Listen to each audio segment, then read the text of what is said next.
अस्सलाम वालेकुम। अब पेपर के हवाले से एक बहुत इम्पॉर्टेंट क्वेश्चन जो हमेशा पूछा भी जाता है डिफरेंट वर्डिंग में, उसकी वर्डिंग को चेंज करके, जो कि कॉन्स्टिट्यूशनल क्राइसिस पे बात होती है या कॉन्स्टिट्यूशनल अमेंडमेंट पे बात होती है या 18th अमेंडमेंट पे बात होती है। और 18th अमेंडमेंट में एक कॉन्स्टिट्यूशन आर्टिकल जो है वो है 160, यानी कि एनएफसी अवार्ड। एनएफसी अवार्ड के ऊपर आजकल पाकिस्तान की डोमेस्टिक पॉलिटिक्स के ऊपर अगर हम बात करें तो एनएफसी अवार्ड को चेंज करने की बातें हो रही हैं। क्या एनएफसी अवार्ड चेंज होगा? क्या हुकूमत हिलेगी या टिकेगी? क्या प्रोविंसेस खुश होंगे या नाराज़ होंगे? तो इस पर अगर हम आज बात करें कि एनएफसी अवार्ड है क्या और एनएफसी अवार्ड से इसके ऊपर इसके डिसएडवांटेजेस क्या हैं और इसके एडवांटेजेस क्या हैं, इससे जो प्रोविंसेस को ऑटोनमस मिली है, जो ऑटोनमी मिली है, जो इंडिपेंडेंस मिली है, क्या वो हमेशा रहेगी या एनएफसी अवार्ड को चेंज करने के बाद 28th अमेंडमेंट लाई जाएगी और उसमें चेंज करने के बाद प्रोविंसेस को वो शेयर ज़्यादा मिलेगा या कम मिलेगा? तो इस पर आज हम बात करते हैं। एनएफसी अवार्ड से जो सबसे बड़ा मसला हुआ है फेडरेशन को या सेंटर की अगर हम बात करें, क्योंकि सेंटर के ऊपर जो रिस्पॉन्सिबिलिटी है एक्सटर्नल डेट की, उधार यानी जो लोन, जो आईएमएफ से लोन्स लिए जाते हैं वो सेंटर ने वापस करने होते हैं।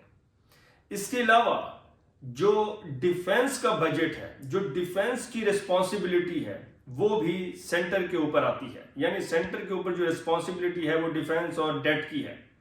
और दूसरी तरफ अगर हम बात करें प्रोविंसेस की, तो प्रोविंसेस के पास एजुकेशन, हेल्थ और बाकी हर तरह की एटॉनमी, हर तरह की इंडिपेंडेंस उनको दी जाती है। उनको जो 57.5% बजट एलोकेशन होती है, तो इससे वो खुद मुख्तार हो गए हैं, वो अपने फैसले खुद करते हैं और वो अपनी टैक्स रेवेन्यू या डेवलपमेंटल प्रोजेक्ट्स या कुछ भी करना चाहें तो वो 57.5% के अकॉर्डिंग कर लेते हैं।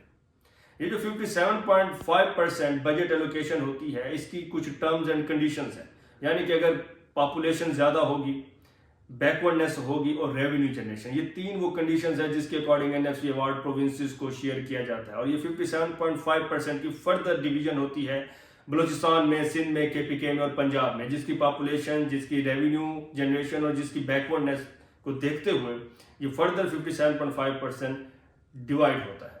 मगर सवाल अब ये है कि जो रिस्पॉन्सिबिलिटी फेडरेशन के पास है, जो रिस्पॉन्सिबिलिटी फेडरल गवर्नमेंट, जो रिस्पॉन्सिबिलिटी यानी सेंटर के ऊपर है कि उसने डेट भी देना है, उसने डिफेंस भी देना है, और इस एनएफसी अवार्ड के बाद फेडरल की या सेंटर की जो फिस्कल कैपेसिटी है वो रिड्यूस हो गई है, जो फिस्कल उसका बर्डन है वो इंक्रीज हो गया। तो इसलिए एनएफसी अवार्ड बदलेगा या एनएफसी अवार्ड रिवर्स होने जा रहा है या एनएफसी अवार्ड में कुछ चेंजिंग्स आएंगी? तो इस पर आज बात करते हैं। एनएफसी अवार्ड 160 आर्टिकल है और इसका क्लॉज नंबर 3 ये कहता है कि एनएफसी अवार्ड को चेंज नहीं किया जा सकता, एनएफसी अवार्ड को रिवर्स नहीं किया जा सकता अनटिल और अनलेस अगर आप 2/3 मेजॉरिटी नहीं है। अगर तो 2/3 मेजॉरिटी है तो फिर कॉन्स्टिट्यूशन में एक अमेंडमेंट लाई जाएगी और उस अमेंडमेंट के तहत एनएफसी अवार्ड को रिविजिट किया जाएगा, इसको रिवाइज किया जाएगा। तो इसके लिए 2/3 मेजॉरिटी चाहिए। मगर अगर हम करंट गवर्नमेंट की बात करें, यानी कि जो प्राइम मिनिस्टर हैं पीएमएलएन के, उनके पास 2/3 मेजॉरिटी नहीं है। ये कोलिशन गवर्नमेंट है पीपल्स पार्टी के साथ और पीएमएलएन की।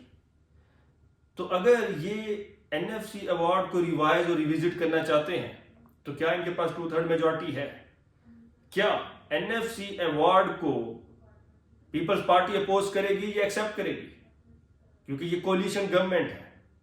तो पीपल्स पार्टी अगर इसको अपोज करती है तो फिर पीएमएलएन की मेजॉरिटी नहीं है, 2/3 मेजॉरिटी नहीं है, तो फिर एनएफसी अवार्ड रिविजिट नहीं होगा। तो इसके कुछ सिनेरियोज हैं। सिनेरियो नंबर 1 ये है कि अगर पीपल्स पार्टी अपोज करती है तो फिर एनएफसी रिवर्स नहीं होगा। कॉन्स्टिट्यूशन असेंबली में यानी नेशनल असेंबली में एक फ्रिक्शन नजर आएगी। सिनेरियो नंबर 2 ये कहता है कि अगर पीपल्स पार्टी इसको अपोज नहीं करती बल्कि एक्सेप्ट करती है तो फिर प्रोविंसेस का फ्यूचर क्या होगा? क्या प्रोविंसेस इस एनएफसी अवार्ड की रिविजिटिंग पर या इसको रिवाइज करने पर अपोज करेंगे या एक्सेप्ट करेंगे? अगर तो एक्सेप्ट करते हैं फिर तो एनएफसी अवार्ड रिवाइज हो सकता है।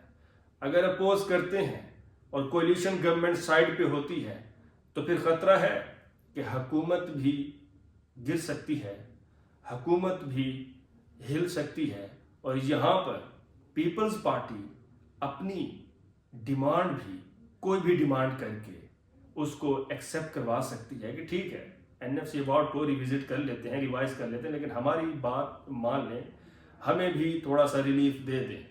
अगर तो पीपल्स पार्टी इस चीज़ को एक्सेप्ट नहीं करती, वो रेजिस्ट करती है, अपोज करती है, तो फिर एनएफसी अवार्ड रिविजिट नहीं होगा। लेकिन याद रहे इस 2/3 मेजॉरिटी के लिए भी इस एनएफसी अवार्ड को रिविजिट करने के लिए जो 2/3 मेजॉरिटी चाहिए, उसके बाद ही अमेंडमेंट आएगी, जिसको हम कह सकते हैं कि 28th अमेंडमेंट अब आने लगी है।